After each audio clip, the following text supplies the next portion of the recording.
So Saturn to Mars, or Jupiter to Mars, as aggression and excitement, not excitement, aggression, adrenaline, build it up, do more, go for it, and justifying one's actions or not. Saturn restricts it, restrains it, delays it, controls it. It disciplines it. So on a personal level, Saturn's your self-discipline. So how easy to how are you very disciplined when you do things, or you just wing it? Or are you prepared? Do you take the time to prepare? Do you get worked up? Do you work out? Do you exercise? Do you keep yourself in shape? In good shape? These are all Saturn-Mars issues. Can you take on responsibilities and do work you don't want but needs to be done so that you can get other benefits? And can you understand, Jupiter, the value of those responsibilities, of being responsible?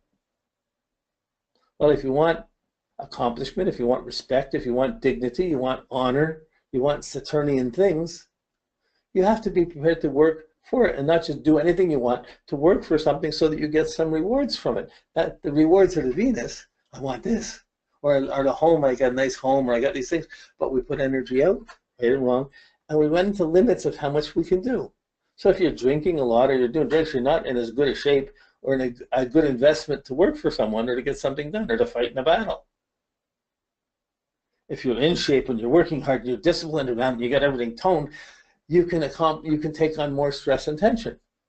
You want to climb a mountain, you can climb it, but you'll do it much better if you spend a few months working out and doing regular disciplines and giving up some other things. So you're controlling your energy so you get in shape and get controlled so that you can accomplish more.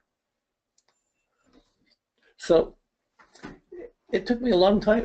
I mean, there's simple things to look at, but to realize you're connected to like this and to see them, wow, it takes time to understand understanding. It takes time to clearly see respect and see the value of it as it's affecting your discipline, your energy, as it's affecting your understanding.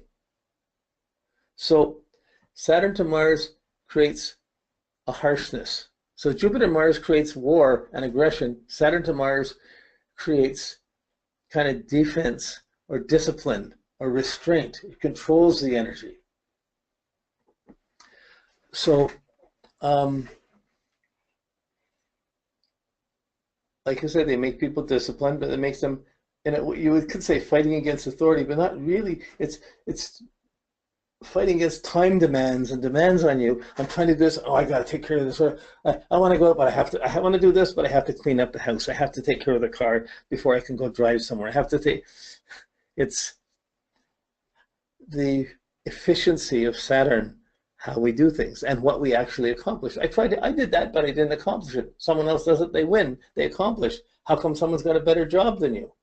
You know, like, and there's always a certain number of people stronger than you, a certain number of people weaker than you, and you're somewhere in your own matrix of using your energy, understanding it, but you're seeing this running into discipline, having difficulty with authority. But the difficulty in authority means you can work with authority, you can get a lot done with the Saturn-Mars.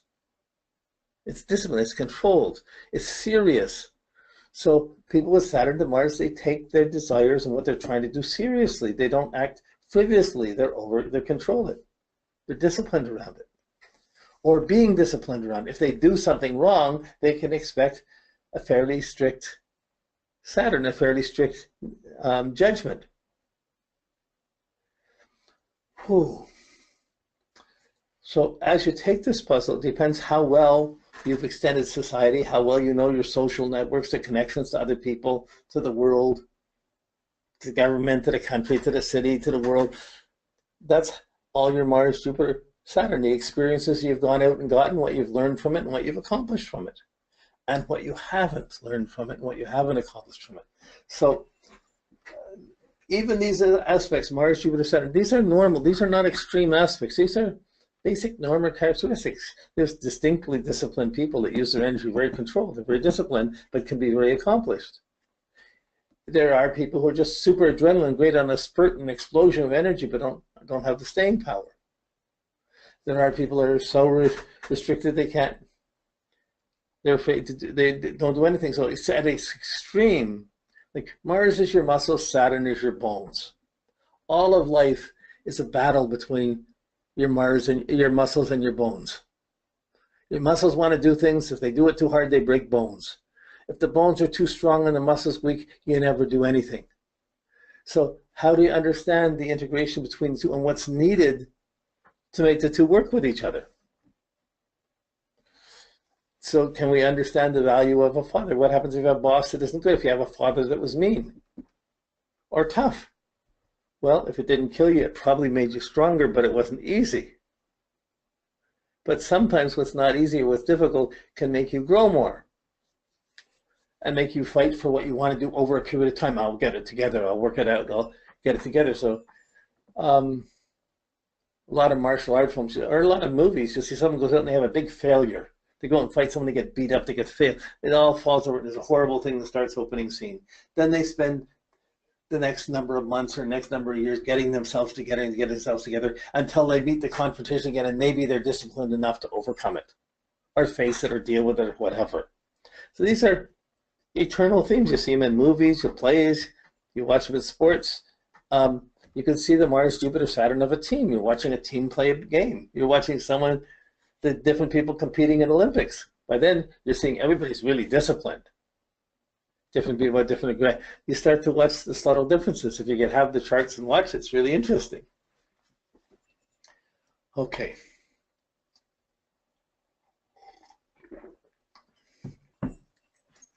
So these ones, there's always a way. If you have the Mars, Jupiter, you have to fight for the right understanding. Once you get a good understanding, you can guide your Mars. But the good understanding is based on what's responsible or what needs to be achieved, Saturn.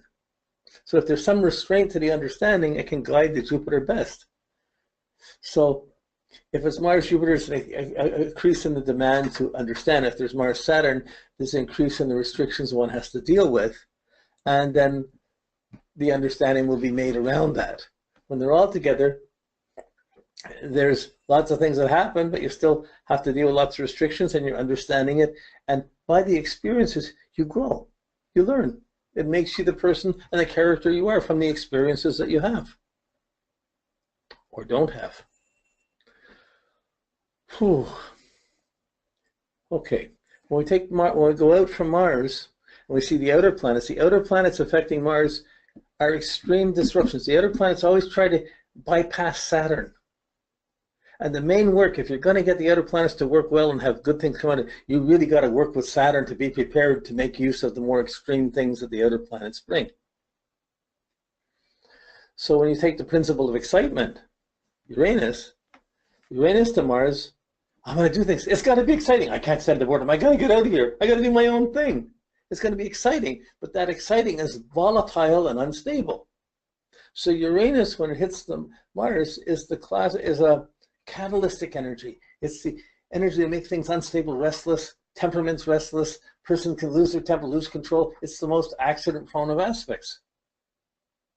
Uranus to Mars. If you're really accident-prone, you're not going to be that inclined to go play sports. Sometimes with a conjunction, some might have that excitement and just have a special way and they just ride with it.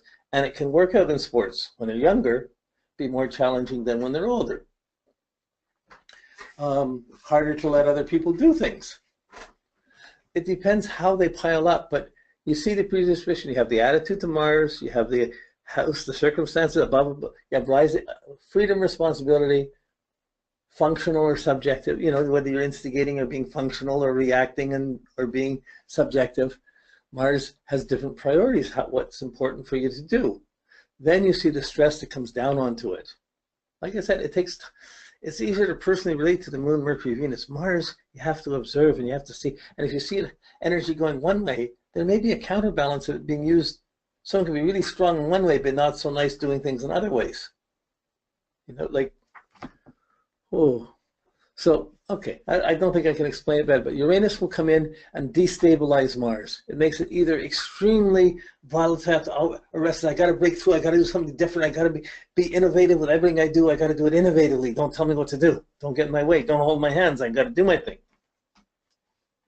And it could make it very volatile as soon as competitions or challenges come up. So that when the Mars is destabilized, the sexuality is destabilized. Like Jupiter will oversex someone, Saturn will inhibit someone but discipline it. Uranus will shock and make it exciting but unstable. So you connect with people and they're married or whatever, nothing's stable. You can't ground it. It gets the experience excitingly, shockingly, but it doesn't necessarily integrate to Saturn, Jupiter. It creates alternative understandings.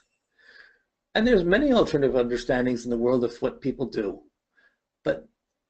and they can be somewhat justified, Jupiter, but it takes really work, Saturn, to justify and understand the excitement of going beyond the borders, beyond the limitations, to get excitement, and then working to stabilize things. Or not trying to stabilize things, just trying to go for the excitement, but you only go for excitement so long before you have to recharge at some point. So these people will have trouble unwinding, winding down, relaxing, slowing down. They'll have trouble doing that. The Mars Uranus is a little too hyper to do that. It's like a racehorse that can run faster than anybody, faster than any other horses, and it could win any race, but it can't. It's so finicky, it won't let itself get in the gate. You can't put it in the gate. It's jumping, it's kicking, it won't let you go, so it can't race. It can be faster, but it can't fit into the form. Whew. Many people think I got to break away from this job or that. Many people walk away. I'm not going to get caught here. I'm not going to work at that. I'm just going to go this way. I'm going to take off. I'm going to travel.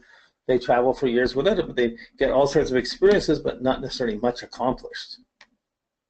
But it still can be an exciting life. So Uranus creates this excitement, the radical change, the need to be different. But when it hits the Mars, the aggression, it excites it and destabilizes it. So it tends to say, I'm ready, before you've really done the discipline to actually be ready. Okay, so that's a uniquely recognizable thing, how somebody puts that energy in.